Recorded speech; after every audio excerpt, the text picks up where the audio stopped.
We were a little bit delayed in getting started and might be delayed again thanks to a connectivity issue. Hold on a second here. Hi, everyone. Welcome to Field and Main via your living room or wherever it is that you're joining us this evening. I'm not sure that I'm fully connected with all of you, so let me know, chime in, let me know if you're here. We're having a little bit of trouble, as we have consistently had beginning these things. The connection doesn't seem to establish, and once it gets going, it sort of maintains. So tonight, of course, I'm going to blind taste a wine with all of you, and I must say it's been super exciting to do this each week with you, especially because we begin to kind of form a groupthink, and because we're establishing a connection by way of a shared experience, and that shared experience is giving us a better understanding of profiles of wines and wines that we've shared together. So those wines will become reference points as we go forward. We can talk about this wine, for example, tonight and say, what is it like from the other previous wines we've tried, and is it similar or not? And that's exciting. So Trans here, Anthony, Crystal, hi, Brian. All right, some regulars are back. Here we go. Hand clap and glass of wine. Perfect. I'm sure others will be chiming in just a second. We've had a pretty busy week, and we're looking forward to another one next week with respect to Mother's Day. Reminder, it's Mother's Day coming up. And we'll be doing a special menu for that, so we're working on that today. So I'm ready to kind of sit back and enjoy some wine this evening with you. What do you say we get started? Hey, Jan, Summer, welcome. Stephen, great to have you here. Susan, hello. And the Grassics are with us. Awesome. Perfect. All right, so we're in the red world tonight. We can rule out white, sparkling, and probably sweet fortified wines, but we'll check that out too as we get in here. Hi, Mom. All right. Cool. All right, folks, what do we got? By way of visual, what do you see? It's red. What else do you see? Let's talk about our sheets here. If you have them with you, you're welcome to pull them out and we can kind of work our way through. If not, no problem, we'll work with you. But is this wine a relatively clear or hazy wine? Does it give you, just by looking at it, a sense that's clear or hazy? And how do you tell that? If you have your sheet, or if you have another sheet, can you see some words through it? Is it dark and kind of hazy? Is there something in it that's floating around that's sort of a sediment? And that's what we're asking in this question, whether or not it's clear or hazy. In this case, it's clear. If it was a little hazy, it might be telling you that it was a touch older. Maybe it has a little bit of sediment forming. Maybe it has something else in it that we might want to consider. Molly Orstrom's with us. Great. Hi, Brian. Dark, yes, you're correct. And hello to you, Christina. Glad to have you with us. Robert, salute to you too. The Foxes are with us. Great. Erica too. I'm working my way back up. Hi. We can't wait to try this again too. We're gonna get our way to the end, but again, the process is just as important as the conclusion. So here we go. This is a dark wine. Yes, its intensity is either pale, medium, or deep, right? So intensity, if you can see through it completely and read a paper, you're talking about a pale intensity. If you're so black and dark and rich that you can't see anything through it, it's a pretty deep intensity. And everything else is sort of in the middle. And this is probably that case. It's in the middle. I could read letters. I can see through it. So it's a little bit on the paler side of maybe medium, a medium minus intensity, which gives you an indication of potentially some of the grapes. And how does it do that? It does that by talking to you about skin contact and the extraction of color from skins. And so that's a good point to talk about.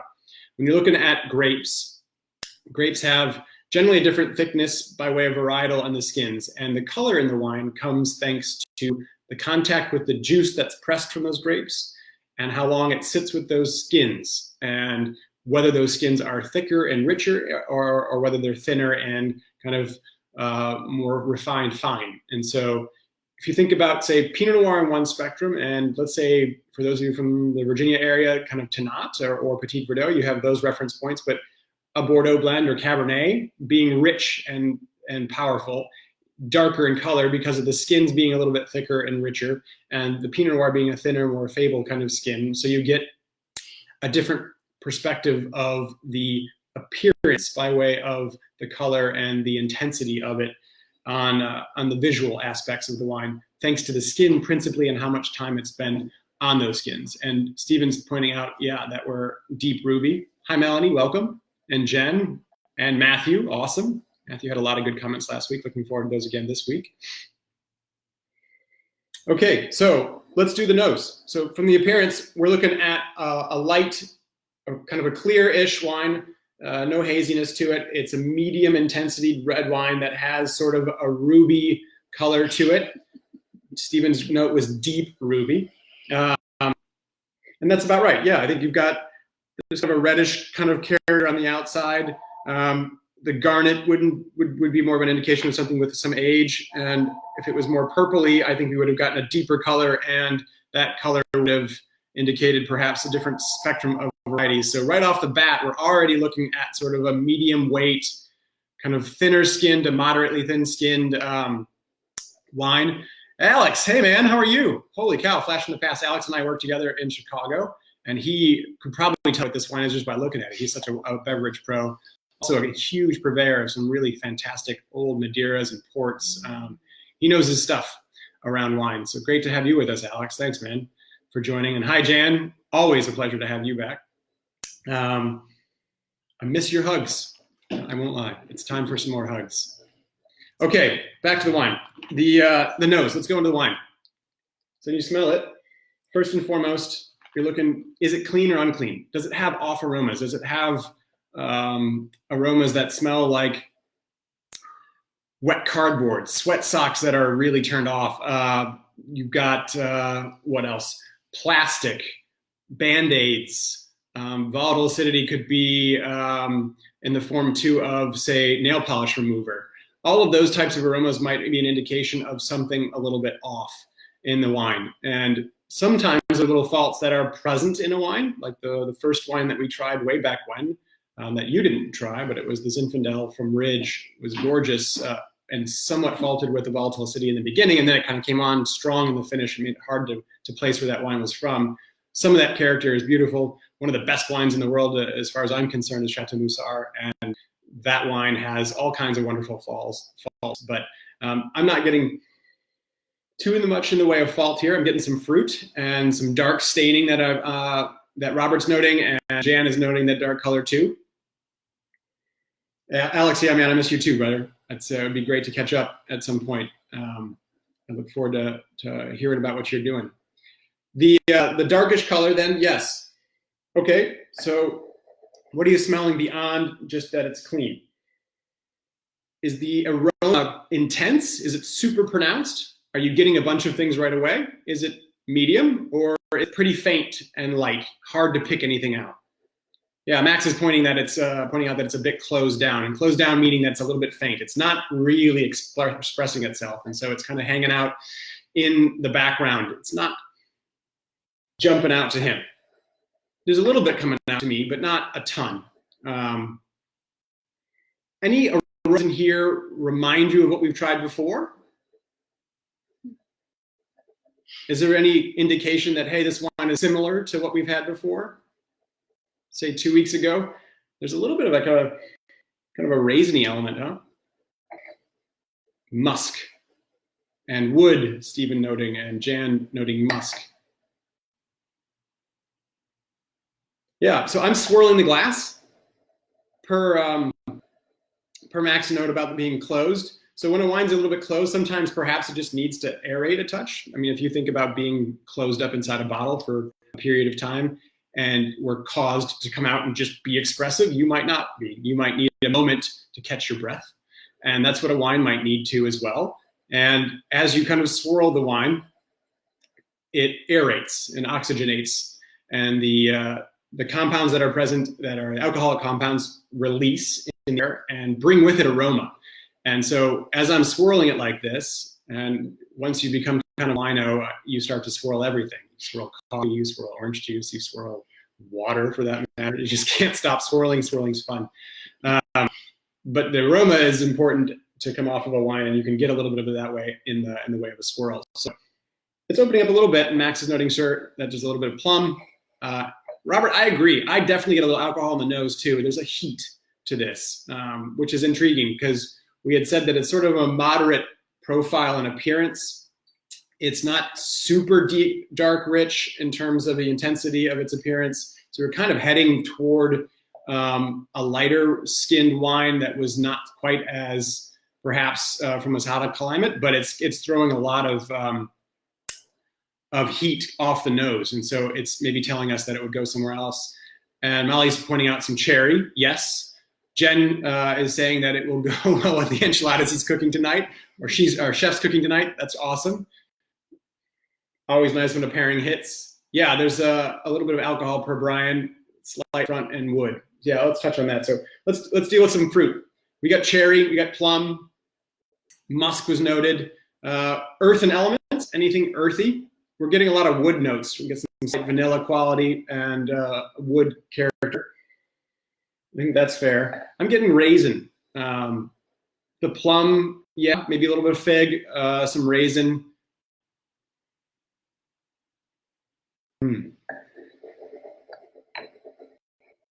Swanbergs are throwing a little vanilla in there. Yeah, and Steven's backing that up. I'm with you on that. Jan has some ash.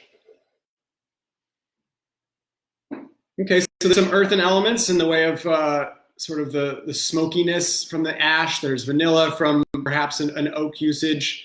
We're talking about plum and cherry. So red fruit into dark fruit, maybe dark cherry. So we're in the darker realm of the fruit spectrum. Spiced coming from Robert, nice descriptor. Chris is jumping in. He'll catch up. No worries, man. Glad to have you here. Smoky raisin from Rick, trying to up the Robert Ford spiced plum, but we could have spiced plum and smoky raisin. I like that, both of them. More fruit than wood. Jeff is throwing in.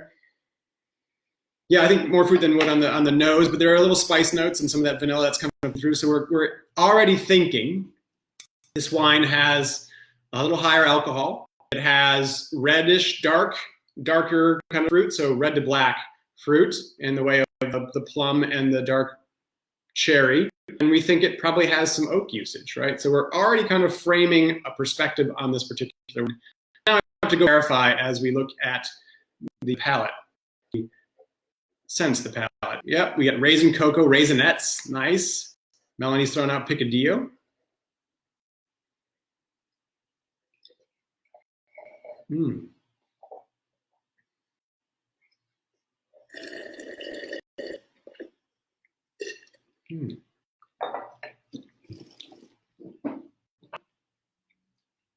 So pause for a minute and just let the first thought come to you.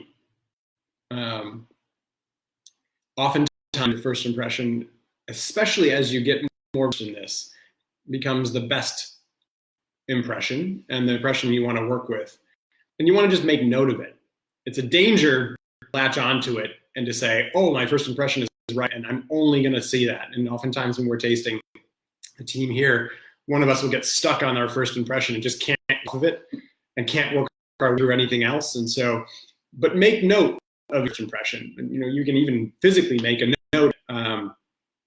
This wine doesn't necessarily hit me an exact idea right off the bat. So that's why you begin to work through the process. And a number of you are already doing that with an earthy coming from the classics and the black cherry qualities there.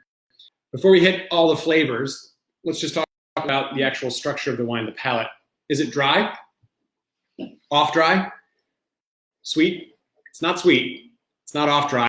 Again, you determine that on the back end experience. So after the sip has left any residual lingering sugar quality to it.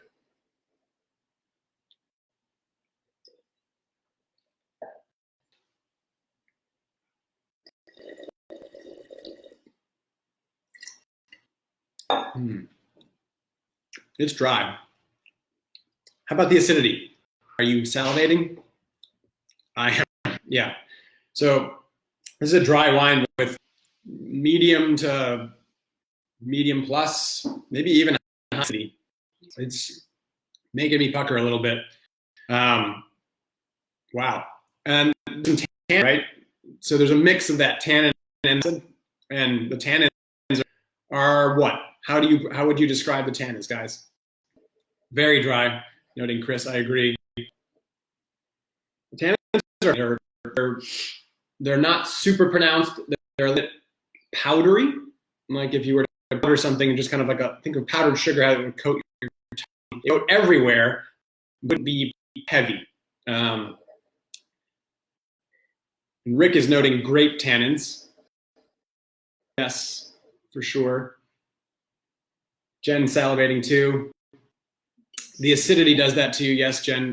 Tannin can do that a little bit, but the acidity, if you're pulling apart this by way of taste, and we're not talking about flavor, but taste, sweet and sour, for example, in this case, maybe a tiny bit of bitter, but in sour, the sweet you would have perceived in a different way. The acidity is making you salivate, and so you'll know the level of acidity just super high in this.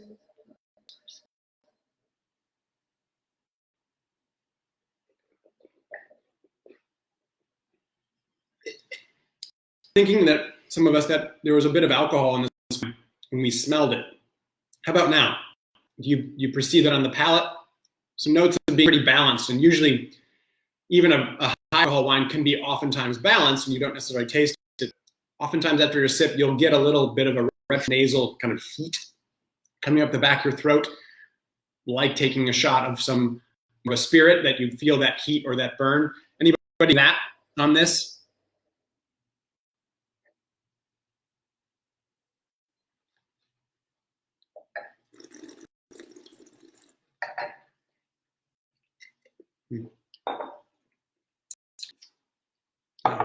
Not a ton. I think it's pretty well balanced. The tannin and the acid is certainly the experience.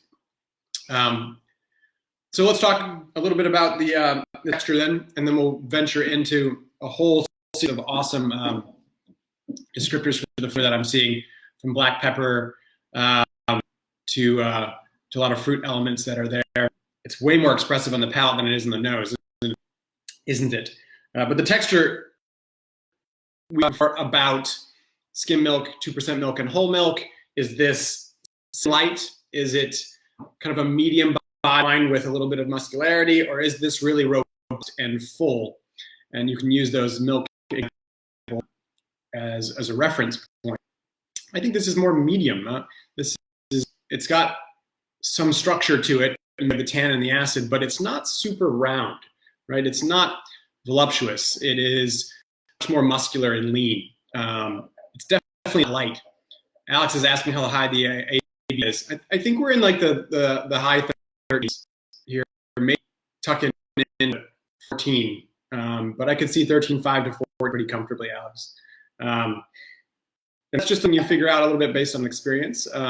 But there's that raisiny character, there's warmth that is giving us a little bit of power, and the tannin starting to lead certain places, and I'll venture to those places in just a minute as we make our initial conclusion. But all right, let's talk flavors. Fruit. Who's got fruit? We had some cherry, some black cherry, some plum, what else was in there? Padillo was in there. We had some pepper. How about earthy elements? We had some folks, I think, noting some musk and some an earthen element, which was what sort of a little piney element, resonant quality, maybe a touch of forest floor. Chris is venturing comfortably into the old already. I think I'm with you.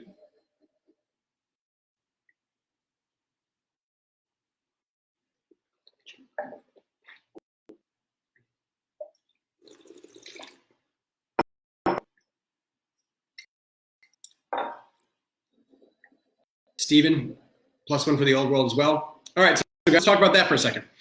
Old world versus new world. A lot of chocolate cocoa notes. We had given a bunch of cocoa notes along the way. Black cherry and dirt. It's a great descriptor there. Old world for sure. So old world, last 3 times ago, we talked a little bit about the idea of how you parse the difference between old world and new world. And it's hard to do with reliability. It is there's a general way to kind of look at things where you get a little bit more earthen qualities, where you get a little bit more acid, generally speaking, where you get the tannin that's present in a little bit less of the fresh fruit profile, you're generally thinking about an old world wine versus a new world wine. What are the differences? Where's the old world and where's the new world? Essentially, the old world is in Europe, and the new world is everywhere else. And that's just by way of the old world producing wine for a lot longer than the rest of the world. Although in today's context, you have older vines in Australia than you do in Europe. And so that's all just nomenclature for a general frame of reference that we use to talk about wines, and don't get caught up too much on, well, God, this old world wine tastes much more new world than a new world wine I had in California, and so on and so forth. And we were tasting the Chardonnay, for example, from Oregon, and we were back and forth between old world and new world, and it was a challenge for sure. So there are plenty of examples where the new world is making old world styled wines and the old world is making new world styled wines. Less. This seems old world because it has higher acid, that tannin, a little bit of those earthen elements. For sure, everybody seems to be on the old world side. All right, really comfortable with the old world. Cool. What grapes are we talking about here that have high acidity, high tannin, plum, cherry, pepper, earthen elements, some pine, some musk? What are we talking about? Any idea? Max is saying Tony trying to trick us all by trying to get new world wine that tastes old. That's possible. It's not out of the realm of possibility at all. I think because we're a couple weeks into this too, he's probably going to want to throw a few ringers in. Yeah, I think right off we first smelled this, and we smelled plum, and we smelled some kind of we smelled a little bit of that dark cherry. And we had a little bit of heat, some raisin. Portugal came back to mind for me. We were referencing that from a couple times. We tasted red, and that would certainly be a Tony trick. Throw the same exact type of wine back in, which is would be hilarious. But others are pointing out too that we could be considering Petit Verdot, we could be considering Nebbiolo, Molciano, Cabernet Franc, Merlot, Sangiovese, plum. For me, right off the bat, when I plum, and kind of we talked about plum, I was thinking about Merlot for Merlot. Not feeling the Italian vibe, but Nebbiolo is smart too, according to Stephen. I think there's we got to work our way through a couple things. We didn't talk, or maybe I missed Syrah. There's quite a bit of talk about black pepper, and black pepper is a really good indicator of Syrah, for example, or maybe a blend. Rotundone is the Sami term that I kind of recently come across that I'm sure is older than my to it, but means the black pepper kind of element that is found in that. Some were talking about a meatiness too and a sweetness, so I wanted to kind of throw that out there. Rick's thrown out Touriga. Yeah. So, all right, we've got general regions. We're talking then sort of the Douro River again in Portugal, and if we work our way from there to and down Spain, maybe Mencia. Could we then venture up into Bordeaux? Would we want to hang out in Bordeaux? Do we go over to the Rhone and look at Syrah in the northern part of the Rhone? Should we talk about a southern Rhone blend? We bounce then to Italy, and in the north, really do address the high tannin and high acid that you'd get from Nebbiolo, or jump over, as someone noted, I think Rick maybe throughout Montepulciano. The wines from there be certainly the raisin character that we're seeing here, and some of that high acid and some tannin for sure in Montepulciano. Or excuse me, I'm thinking of further south. We could throw Nerello Mascalese in there, perhaps Nero d'Avola, for example, from Sicily. Both of those would be interesting. Erica Chan throwing Texas in there, because why not? Texas does make some really interesting wines that make you think that. Cab Sauv from Jan. Hey, Jonathan, welcome back. We missed you too, but glad to have tonight. Catalonia, yeah, good. There's a lot of places to consider. Let's start knocking some of them out, right? Let's look at the Douro again. The tannin acid, we didn't have that much acid, I think, last time. The raisiny character, though, is something you can't necessarily walk away from.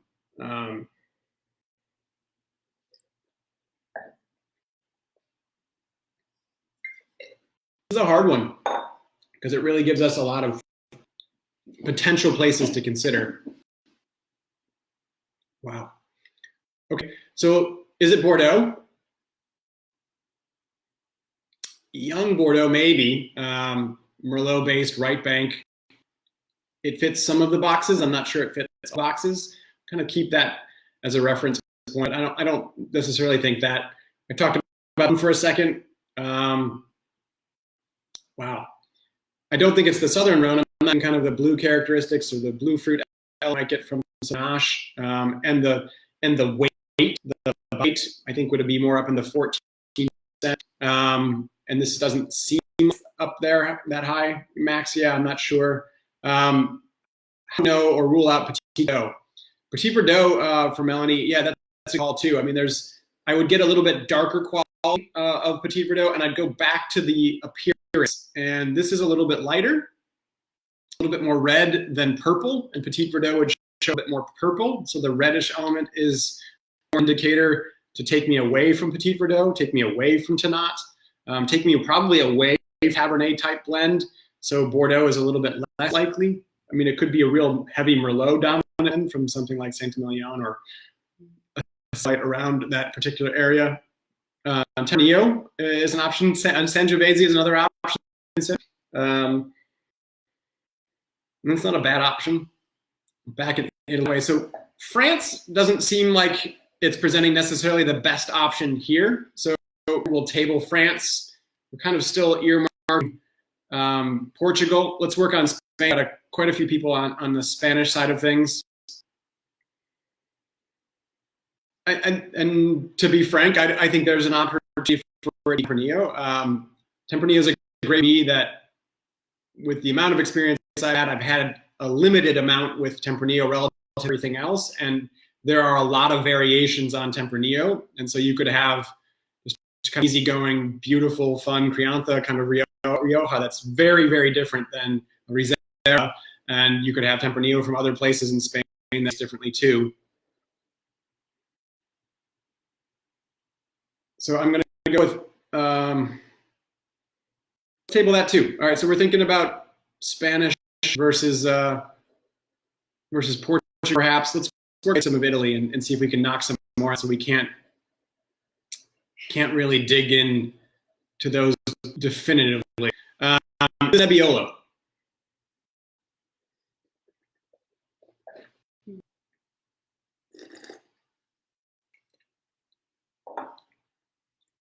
I think we get a lot more of that cherry character and a little bit more of a floral quality, and the acid's present, and that certainly makes me think about Nebbiolo. But I think we could kind of walk away from Nebbiolo on this, perhaps.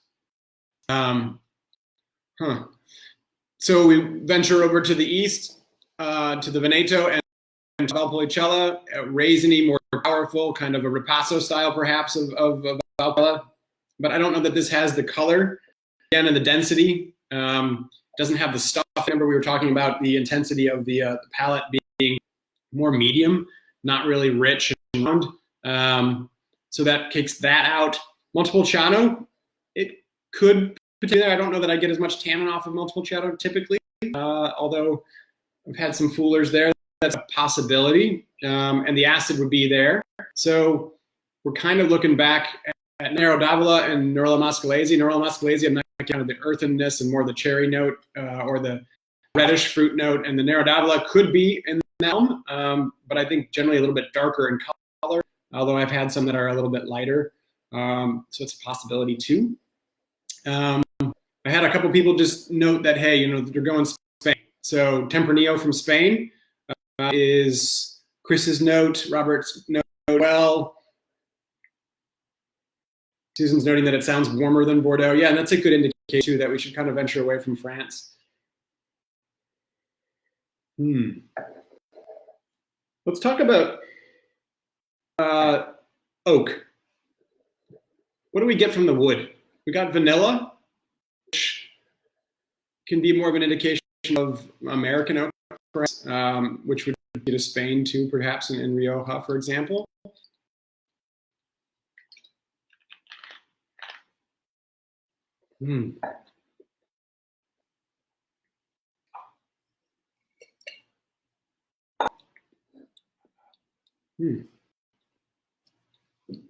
There's a brightness to it. I mean, it's a youthful wine, a lot of tannin. Yeah, I mean, we can crowdsource this one our way into Spain. I have no problem saying kind of Spanish Tempranillo. I think I got away from the slight raisiny notes that I picked up on the nose, and maybe then push away to Portugal. There's an astringency to the tannin, though. There's youth to this. Not Virginia. Virginia. Rick's asking about Virginia, and Erica's saying not Virginia. Yeah, I don't like Virginia. Pretty neat if it was. But it's very youthful. Are you getting that tannin that you just kind of want to scrape a little bit? I think, yeah.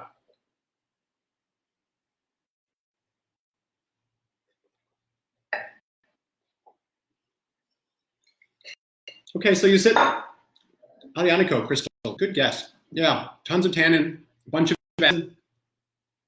It could be. I would get a darker color too. That's kind of why I didn't think about that too. Tannat, same thing, Brian. I think about a bit darker color and a bit more richness to it in the way of the actual body structure rather than just the tannin.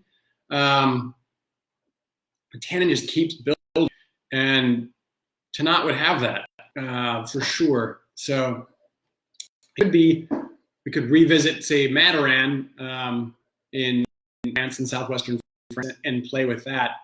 It does get bigger and bigger the longer it's open, Rick. Yeah, exactly. It makes it more and more challenging. This is going to be a fun one for you to keep tonight and just have open, unless you've already finished it. But if you can save a little bit and watch it evolve, I think this one will show itself a little better. And if you actually have a little bit left over and you can try it again tomorrow, that tannin, that acid might soften a touch and open up even more and reveal a more compelling wine a day or so, an hour or so into the experience for sure. Can you tell them I'm hedging? I'm having a little bit of a hard time to pick exactly where this. We've done well as a group thus far, and so I want to keep that run going. But legitimately, I think you could make an argument, and we've made a pretty strong argument for a French Tannat style production. Lesser so. We made a pretty good argument, I think, for Tempranillo. We made an interesting argument maybe for an Aglianico or something like that. An Italian red, high acid, high tannin, and so we're in the right zone, I think. And I could go with. Chris is saying it reminds me of eating Pincho Sebastian, which is an amazing experience all around. And if that's the case, then we should just stay in Spain and want to go back desperately to Spain. So let's go Spanish Tempranillo and more youthful. 2017. We'll venture as a guess and see how we did. Ready? One final sip.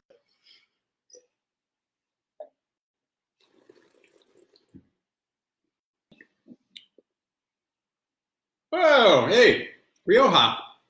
We did it. You did it. That's awesome.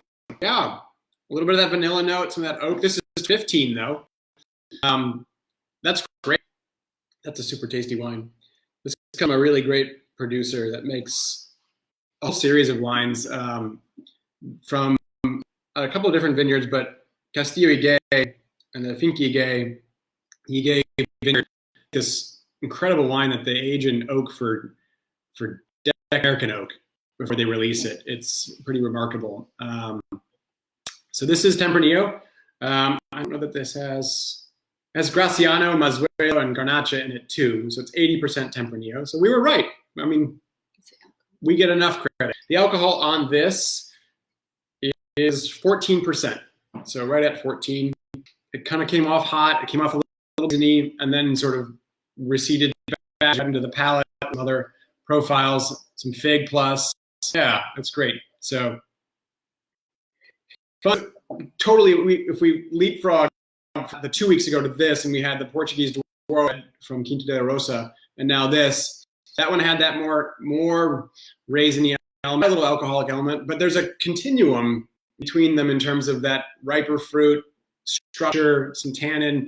Acid here is what I thought of, or I don't recall like being such a signature, and the acid is just screaming this wine tonight.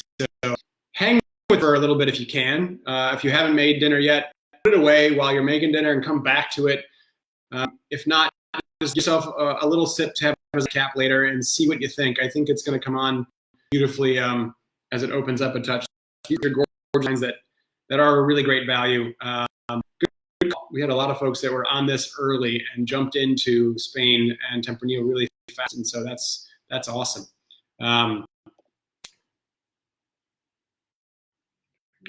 Oh, got you. Max is asking if it will go well with the pork, and the answer already comes from Brian. He says, yes, it goes very well with the pernil. And you're starting to see some dishes that are fun, like Neal, coming from Joffrey, who's in our kitchen. Joffrey's been here for about 3 years, usually rocking the hearth and missing that desperately at this point. We'll be firing it up this week just to have it going and to that, I think, for Saturday's meal. But he makes pernil and has for decades with his family. And next week, he'll be making mofongo, which is the Puerto Rican kind of national dish, which he is excited about. So I'll let him know that this wine paired beautifully with his course tonight. Thank you, Brian, for confirming that, and everyone for joining us. It's a pleasure, honestly. Thank you so much. Cheers this week. Have a great week.